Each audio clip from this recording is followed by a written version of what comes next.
Hello, my name is Nicholas Sherman, and this is Group's fourth presentation of the Indian Railways case study. First, our group will provide an overview of the case study.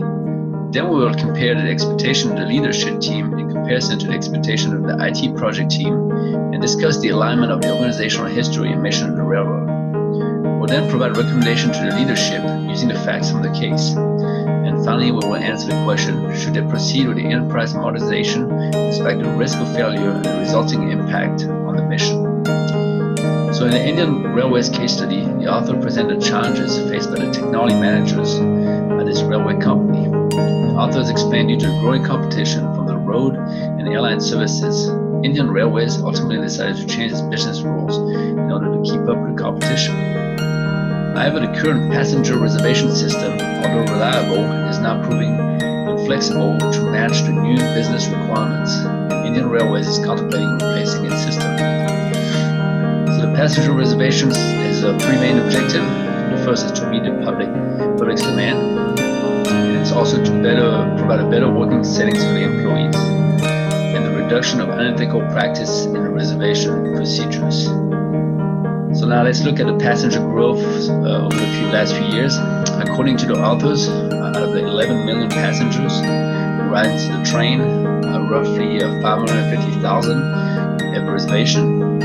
Additionally, in recent years, Indian Railways has experienced a 3% annual growth in passenger traffic due to India's economic growth. So replacing the current system is not an easy feat.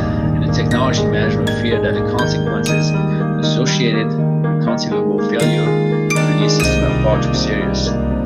Thus, Indian Railways' dilemma is to make the decision to continue using the old passenger reservation system with current flaws, or should they risk replacing it with a new flexible system? Now let's compare the expectations of the leadership in comparison to the expectations of the project team. On to you, Corey. Thank you. Thanks, Nick. I am Corey Ruth with Group 4, and we'll provide a contrast of options as offered up by the various key players and stakeholders. A contrast of considerations provided by the CRIS PRS team and the considerations of leadership, as well as how our approach aligns to the organizational mission and how we intend to secure executive sponsorship. The Center for Railway Information Systems, or CRIS PRS team, assumed the original PRS application from its developers nearly 2 decades ago. In the mid-90s, they developed the present fully networked version of the PRS application, completely in-house, in the face of widespread speculation. So there's some emotional investment there. This is their baby. But beyond that, we can't take lightly their system knowledge, which is largely lost with a wholesale changeover, as well as their integration expertise, out of which they urge an incrementalist, steady technological evolution with a cautious approach. Their considerations are A, risk of failure to the user community, and B, the change impacts on the enterprise. Leadership, however, tasked with a much broader perspective that considers the geopolitical dynamics and fundraising, generally advocates for a bold enterprise-wide system change. For them, the current pro-IT atmosphere in government and staying ahead of rapid obsolescence of the current PRS system is of paramount significance for consideration. The pro-IT atmosphere makes for a positive environment for funding approval, something that is fleeting in a political context. Internal accruals are at record levels. Investment on capital projects is at record levels. If this opportunity is not seized to upgrade the PRS, it is hard to project when a better time will come.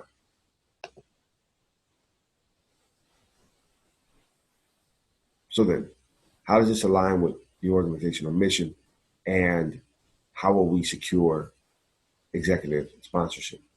A bold enterprise-wide system that nonetheless is incremental and cautious aligns with the organizational mission in that it scales to the expected rapid market growth, addresses current PRS system limitations that are each day rendering the current system obsolete.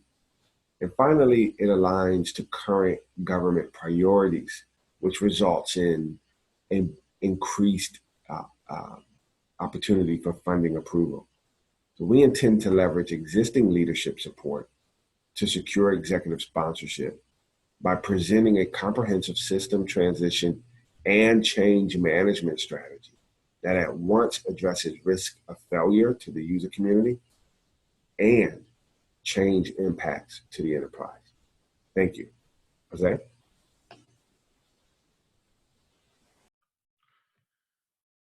Thank you, Corey.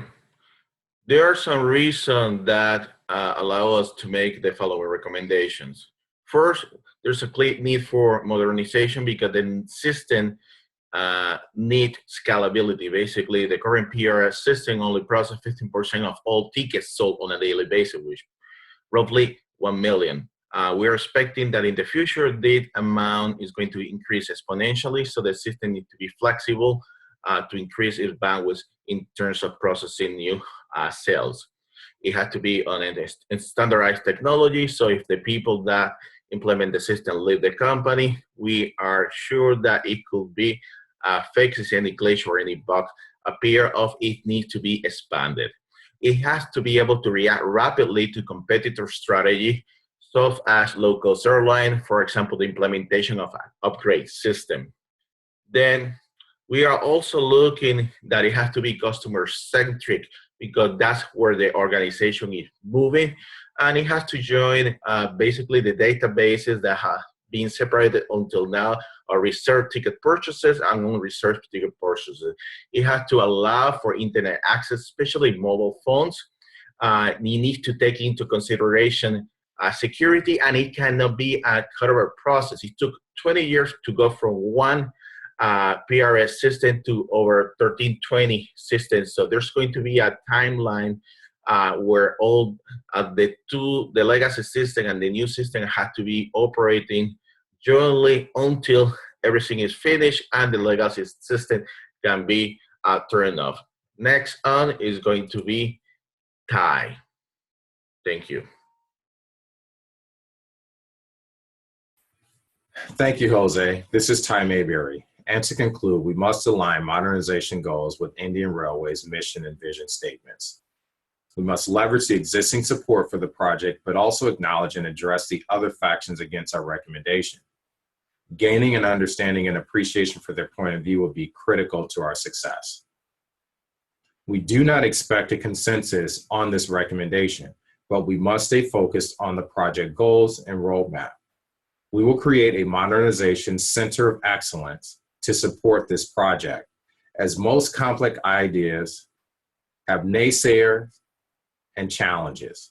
Some thought, for instance, the iPhone would not capture market share and it would doom Apple upon its launch in 2008.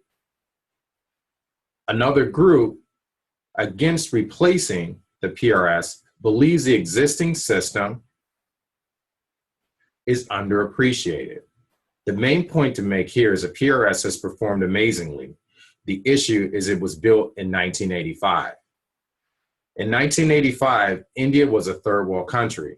By 2006, India was one of the fastest growing economies in the world. The automobiles in this slide are the exact same make and model, spanning 32 years, from 1985 until 2017. The 1985 model at the top left, 2006 at the top right, 2017 at the bottom. All can drive us to our destination, but one requires additional components for navigation and phone integration or app development and optimization. The 2017 version has biometric scanners to automate the launch of applications. A new system answers the shortcomings of our existing system, but sets up our ability to launch new technologies in hours versus months or years. We can complete this task. Done is better than perfect. We could spend time looking for the perfect fit that does not exist, or finish our project and perfect it as we run. We have identified a viable solution. The key to a successful project modernization is timing. At this time in our company's history, we have executive support, funding, resources, and a viable solution. This alignment may never happen again in the company's history. Let's capitalize. This is Team 4, and thank you for your time.